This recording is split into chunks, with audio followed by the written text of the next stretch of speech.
ಶ್ರೀಕಾಂತ್ ಪೂಜಾರಿ ಏನು 31 ವರ್ಷದಿಂದ ಏನು ಕೇಸ್ ಆಗಿತ್ತು, ಒಬ್ಬ ಕರಸೇವಕನಾಗಿ ಅಯೋಧ್ಯೆ ವಿಚಾರದಾಗಿ ಹೋರಾಟ ಮಾಡಿದ್ದ. ಆ ಸಂದರ್ಭದಲ್ಲಿ ಅವನ್ನ ಕೇಸ್ ಆಗಿತ್ತು ಅವನ ಮೇಲೆ. ಎಂ ಬಿ ಪಾಟೀಲ್ ಅವರು ಹೇಳಿದ್ರು ಎಂತನ ಬಗ್ಗೆ ಮಾತಾಡ್ತೀರಾ ಅಂತ. ನಾನು ಅದು ವ್ಯಕ್ತಿ ಮಾತಾಡಕ್ ಮುಂಚೆ ನೀವು ಅವನನ್ನ ಬಂಧಿಸುವಂತ ಇಂಟೆನ್ಷನ್ ಏನು ಅದ್ರ ಬಗ್ಗೆ ನಾನು ಹೇಳಕ್ಕೆ ಹೊರಟಿದ್. ನಾನು 31 ವರ್ಷ ಆಗಿದೆ ಕೇಸ್ ಹಾಕಿ, 31 ವರ್ಷ. ಒಟ್ಟು 7 ಜನ, ಅದರಲ್ಲಿ 5 ಜನ ಖುಲಾಸೆ ಆಗ್ಬಿಟ್ಟವ್ರೆ, ಕೋರ್ಟಲ್ಲೇ ವಜಾ ಔಟೈತೆ. ಅವನೇನ್ ತಿಳ್ಕೊಂಡಿದ್ದಾನೆ ನಂದು ವಜಾ ಔಟ್ ಇದೆ. 5 ಜನದಾದ್ಮೇಲೆ ಲಾಯರ್ ಹೇಳಿದ್ದಾರೆ ನಿಮ್ಮದು ವಜಾ ಆಗಿದೆ ನಾರ್ಮಲಿ ಅಂತ. ಅವನು ಸುಮ್ಮನೆ ಇದ್ಬಿಟ್ಟಿದ್ದಾನೆ. ನಾನು ಹೇಳೋದು 31 ವರ್ಷ ಆದ್ಮೇಲೆ ಅಯೋಧ್ಯೆಯಲ್ಲಿ ರಾಮ ಮಂದಿರ ಉದ್ಘಾಟನೆ ಸಮಯ ನೋಡಿ ರಾತ್ರಿ ಅವನ ಆಟೋ ರಿಕ್ಷಾ ಓಡಿಸೋನು ಆಪರೇಷನ್ ಆಗೈತೆ, ಅವನಿಗೆ 2 ಕೈ ಆಪರೇಷನ್ ಆಗೈತೆ. ಎವ್ರಿ 3 days ಅವನಿಗೆ ಪಸ್ನ ತೆಗಿಬೇಕು, ಅಲ್ಲಿಂದ ಮೈಯಿಂದ ತೆಗಿಲಿಲ್ಲ ಅಂದ್ರೆ ಅವ್ನು ಸತ್ತೋತಾನೆ. ಅವನು ಹೋಗಿ ಎತ್ತಾಕೊಂಬಂದು ನೀವು ಜೈಲಿಗೆ ಕಳಿಸ್ತೀರಾ? ಅದು ಹೆಂಗೆ ಅಂತ ಹೇಳಿದ್ರೆ ಅವನು ಆ ಇನ್ಸ್ಪೆಕ್ಟರ್ಗೂ ಅವಾರ್ಡ್ ಕೊಡ್ಬೇಕು ನಾವು. ನಾನು ಪೊಲೀಸ್ ಅಧಿಕಾರಿನ ಕೇಳಿದೆ ಹೆಂಗೆ ಅಂತ. ಸರ್ ಅವನು ಹುಡುಕಿದಾನೆ, ಬೇಲ್ ಸಿಗಬಾರ್ದು, ಯಾರೋ ಫೋನ್ ಮಾಡಿದ್ದಾರೆ ಅನ್ಸುತ್ತೆ ನನ್ಗೆ, ಇಲ್ಲ ಅಂದ್ರೆ ಹಿಂಗೆ ಆಗ್ತಾನೆ ಇರಲಿಲ್ಲ. ಅವತ್ತೇ ಶುಕ್ರವಾರ ಸಂಜೆ, ಸೋಮವಾರ ಇದು ಶನಿವಾರ ಭಾನುವಾರ ಬೇಲ್ ಸಿಗಲ್ಲ. ಈ ಟೈಮ್ ನೋಡ್ಕೊಂಡು ಒಂದ್ ರೀತಿ ಅನ್ಸುತ್ತೆ ಯಾರೋ ಫೋನ್ ಮಾಡಿದವನು ಯಾರೋ ದೊಡ್ಡ ವ್ಯಕ್ತಿನೇ ಇರಬೇಕು. ಈ ಅಯೋಧ್ಯೆ ಇಶ್ಯೂ ನಡೀತಾ ಇದೆ, ಈ ತರ ಕರಸೇವಕರಿಗೆಲ್ಲ ಸ್ವಲ್ಪ ಬಿಸಿ ಮುಟ್ಟಿಸಿದ್ರೆ ಯಾರು ಅಯೋಧ್ಯೆಗೆ ಹೋಗಲ್ಲ, ಯಾರು ಇನಾಗ್ರೇಷನ್ಗೆ ಹೋಗಲ್ಲ ಅಂತೇಳಿ ಟ್ರೈ ಮಾಡಿರ್ಬೋದು ಅಂತ ನಮ್ಗೆ ಅನ್ಸುತ್ತೆ. ಅದಕ್ಕೋಸ್ಕರ ನಾವು ಹೋರಾಟಕ್ಕೆ ಹೋಗಿದ್ದಲ್ಲಿ ಏನ್ ಅವಶ್ಯಕತೆ ಆಯ್ತು, ನಿಮ್ಗೇನ ನಾವು ಅರೆಸ್ಟ್ ಮಾಡಬೇಕು ಅಂತಾನೆ ಇತ್ತು ಅಂತೇಳಿ 1 ವಾರ ಬಿಟ್ಟು ಮಾಡಿದ್ರೂ ಆಗಿತ್ತು. 31 ವರ್ಷನೇ ಬಿಟ್ಟಿದ್ದೀರಾ, 1 ವಾರದಲ್ಲಿ ಏನಾಗ್ತಾ ಇತ್ತು ನಿಮ್ಗೆ? ಏನಾಗ್ತಾ ಇತ್ತು? Intentionally, this is intentionally. ನಿಮ್ಮ ಆ ಇಂಟೆನ್ಷನ್ ಇದೆಯಲ್ಲ ಅದು ದುರ್ಬಲತೆಯಿಂದ ಇರುವಂತ ಇಂಟೆನ್ಷನ್. ಅದಕ್ಕೋಸ್ಕರ ನಾವು ಹೋರಾಟ ಮಾಡಿದ್ದು. ನಾವು ಮಾಡಿದ್ದೀರಿ, ನಾವು ಕರಸೇವಕ ಅಂತ ನಾನು ಹೋಗಿದ್ದೆ, ಕರಸೇವೆ ಮಾಡಕ್ಕೆ ನಾನು ಹೋಗಿದ್ದೆ. ನಾವು ಬಂಧಿಸಿ ಅಂತ ಎಲ್ಲ ಕಡೆನೂ ನಾವು ಮಾಡಿದ್ದೀರಿ. ಈ ತರ ಅವ್ರ ಮೇಲೆ 12 ಕೇಸ್ ಇದೆ ಅಂತ ಹೇಳಿದ್ರು. ಇಲ್ಲಿ ಹೇಳಿದ್ರು ಅಂತ ವ್ಯಕ್ತಿಗಳ ಮೇಲೆ ಏನೇನೋ ಮಾಡ್ತೀರಾ ಅಂತೇಳಿ. ಅವನು ಅಪರಾಧಿ ಅನ್ನೋದನ್ನ ಪ್ರೂವ್ ಮಾಡೋದು ನೀವು ನಾವು ಯಾರು ಅಲ್ಲ.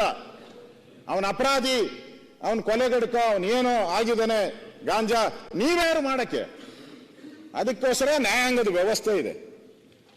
ನ್ಯಾಯಾಂಗದಲ್ಲಿ ತೀರ್ಮಾನ ಆಗ್ಬೇಕು ಅವನು ಅಪರಾಧಿನ ಅಲ್ವಾ ಅಂತೇಳಿ. ಅವನ ಅಪರಾಧಿ ಅಲ್ಲ ಅಂತ ಹೇಳಿದ್ರೆ ಅಲ್ಲೇ ಅಲ್ಲ, ಅಪರಾಧಿ ಕೋರ್ಟ್ ಹೇಳಿದ್ರೆ ಅಪರಾಧಿನೇ. ನೀವೇ ಡಿಕ್ಲೇರ್ ಮಾಡ್ಬಿಡ್ತೀರ ಅವನ ಅಪರಾಧಿ ಅಂತ. ನನ್ನ ಹತ್ರ ದಾಖಲೆನೇ ಇದೆ, ಅವನ ಮೇಲೆ ಇರೋ ಕೇಸ್ ಎಲ್ಲ ವಜಾ ಆಗಿರೋ ದಾಖಲೆ. ಅಧ್ಯಕ್ಷರೇ, ಕೇಸ್ ದಾಖಲೆ ಇದೆ ನನ್ನ ಹತ್ರ. ಮಾನ್ಯ ಅಧ್ಯಕ್ಷರೇ, ದಾಖಲೆ ಇದೆ ಅಧ್ಯಕ್ಷರೇ, ಕೇಸ್ ವಜಾ ಆಗಿರೋ ದಾಖಲೆ ಇದೆ. ಅವರು ಮಾತಾಡಿ ಅಪರಾಧಿ ಯಾರು ಅಂತಾರೆ, ಏನ್ ಮಾತಾಡ್ತಾರೆ ಇವರು? ಮತ್ತೆ ತೆಂಗಿನಕಾಯಿ ಕೂತ್ ಆಯ್ತು ಚೆನ್ನಮ್ಮ ಕೂತ್ಕೊಳ್ಳಿ. ಈಗ ಆಯ್ತು, ಮಾನವರು ಮಾತಾಡ್ತಾರೆ.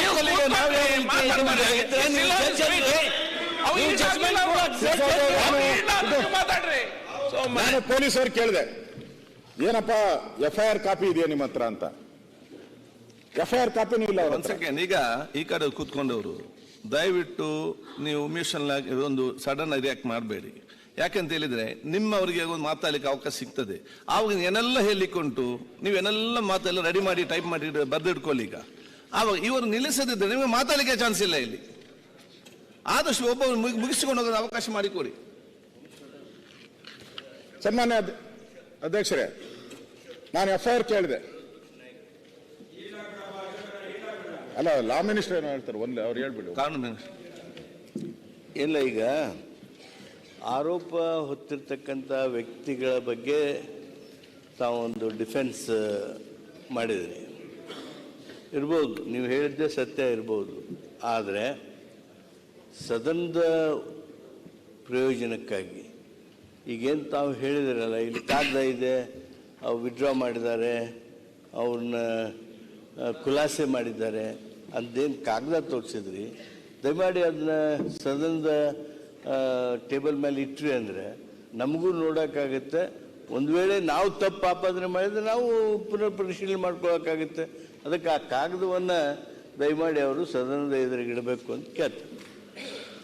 ಕೊಡ್ತೀನಿ, ತೋರಿಸಿದ ಮೇಲೆ ಕೊಡಲೇಬೇಕಲ್ಲ, ಕೊಟ್ಟೇ ಕೊಡ್ತೀನಿ. ನಾನು ಹಂಗೆ FIR ಕೇಳಿದೆ ಸನ್ಮಾನ್ಯ ಲಾ ಮಿನಿಸ್ಟ್ರೆ, ಪೊಲೀಸರು FIR ಕೇಳಿದೆ ಈ ವ್ಯಕ್ತಿ ಮೇಲೆ, ಪೂಜಾರಿ ಮೇಲೆ. FIR ಇಲ್ಲ ಅವ್ರ ಹತ್ರ, FIR ಇಲ್ಲ. ಕೇಳಿದ್ರೆ ಕಳೆದೋಗ್ಬಿಟ್ಟೈತೆ ಅಂತಾರೆ. ಪೊಲೀಸರು ಹೇಳಿದ್ದು ನಾನು ಹೇಳ್ತಾ ಇದ್ದೀನಿ. ಇದಕ್ಕೂ ಸಾಕ್ಷ್ಯ ತತ್ತ ಅಂದ್ರೆ ನನ್ನ ಕೈಲಿಲ್ಲ. ನಾನು ಕೇಳಿದ್ಕೆ FIR ಇಲ್ಲ ಅಂತ ಹೇಳಿದ್ರು. ನಾನು ಕೇಳುವಂಥದ್ದು, ಈ ಅಯೋಧ್ಯೆ ಉದ್ಘಾಟನೆ ಸಂದರ್ಭದಲ್ಲಿ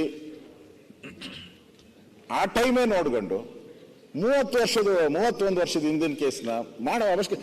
ದೊಡ್ಡ ಏನೋ ಮರ್ಡರ್ ಕೇಸ್ ಆಗಿದ್ರೆ ಮಾಡಿ, ನಾನು ಬೇಡ ಅಂತ ಹೇಳಲ್ಲ. ಏನೋ ಮರ್ಡರ್ ಮಾಡಿಬಿಟ್ಟಿದ್ದಾನೆ, ಕೊಲೆ ಮಾಡಿದ್ದಾನೆ, ಹಿಡಿದು ಬಿಡ್ಬೇಕು. ಈಗ ಗೋಪಾಲಯಿಂದ ಆಯ್ತಲ್ಲ, ಹಾಗೇನೋ ಇದ್ರೆ ಮಾಡಿ, ನಮ್ದೇನಲ್ಲ. 31 ವರ್ಷ ಸುಮ್ಮನೆ ಅದು ಹೆಂಗೆ ಅಧ್ಯಕ್ಷರ, ಅವನು ಆಟೋ ಓಡಿಸ್ತಾ ಇದ್ದಾನೆ ಅಲ್ಲೇ, ಪ್ರತಿದಿನ ಅಲ್ಲೇ ಆಟೋ ಓಡಿಸ್ತಾ ಇದ್ದಾನೆ. 31 ವರ್ಷ ಅಲ್ಲೇ ಆಟೋ ಓಡಿಸ್ತಾ ಇದ್ದಾನೆ. ಪೊಲೀಸ್ ಸ್ಟೇಷನ್ 4-5 ಸರಿ ಹೋಗಿ ಬಂದಿದ್ದಾನೆ. ಏನೂ ಇಲ್ಲ, ಬಂಧಿಸಿಲ್ಲ. ಏಕಾಏಕಿ ಈ ರಾಮ ಮಂದಿರ ಉದ್ಘಾಟನೆ ಸಂದರ್ಭನೇ ನೋಡಿ ಮಾಡಿರುವಂಥದ್ದು. ಇದು ಇಂಟೆನ್ಷನಲಿ, ಇದನ್ನ ನಾನು ಖಂಡಿಸ್ತಾ ಇದ್ದೀನಿ.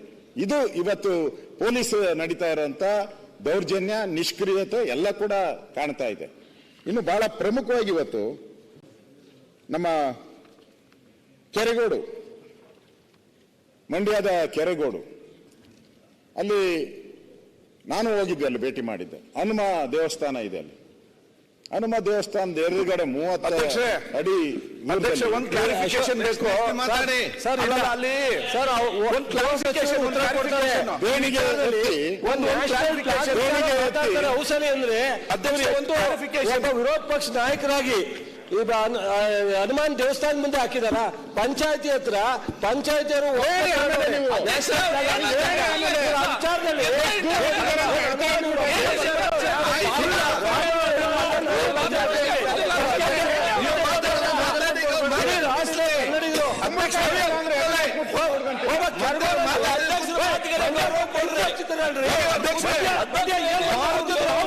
ಮಾತಾಡ್ತಾ ಇದಾರಲ್ಲ, ಪಂಚಾಯತಿ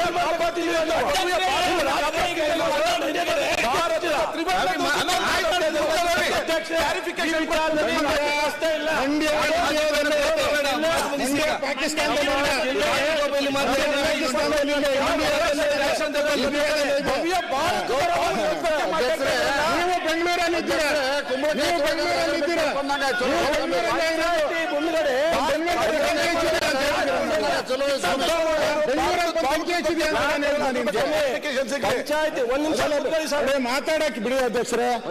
ಏನು ನಾನೇನು ಹೊಸ ಸರ್ ಒಂದ್ ನಿಮಿಷ ಚಲುವರಾಯಸ್ವಾಮಿ ಅವರೇ, ನಾ ಬೇರೆ ಏನಾದ್ರು ಹೇಳಿ, ಆದ್ರೆ ನ್ಯಾಷನಲ್ ಫ್ಲಾಗ್ ಅನ್ನ ಕಿತ್ತಾಕಿ ಅಂತ ಹೇಳ್ತಿರಲ್ಲ ನೀವು. ಈ ದೇಶವನ್ನ ಸಂವಿಧಾನ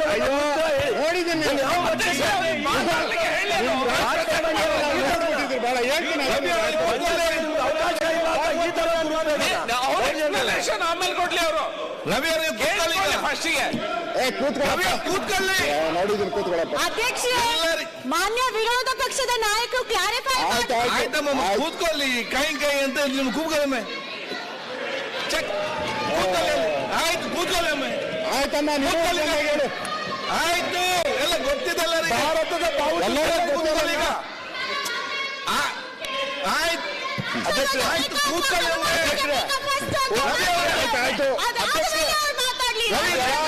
ಈಗ ಇಡೀ ರಾಜ್ಯದ ನೋಡ್ತಾ ಇದ್ದಾರೆ. ಭಾರತದ ಬಾವುಟದ ವಿರುದ್ಧನ ಇವರ ಹೋರಾಟ. ಮಾತು ಹೇಳ್ಬಿಟ್ಟು ರವಿ ಅವರಲ್ಲಿ ಕೇಳಿ. ಆಯ್ತು ಭಾರತದ ಹೋರಾಟ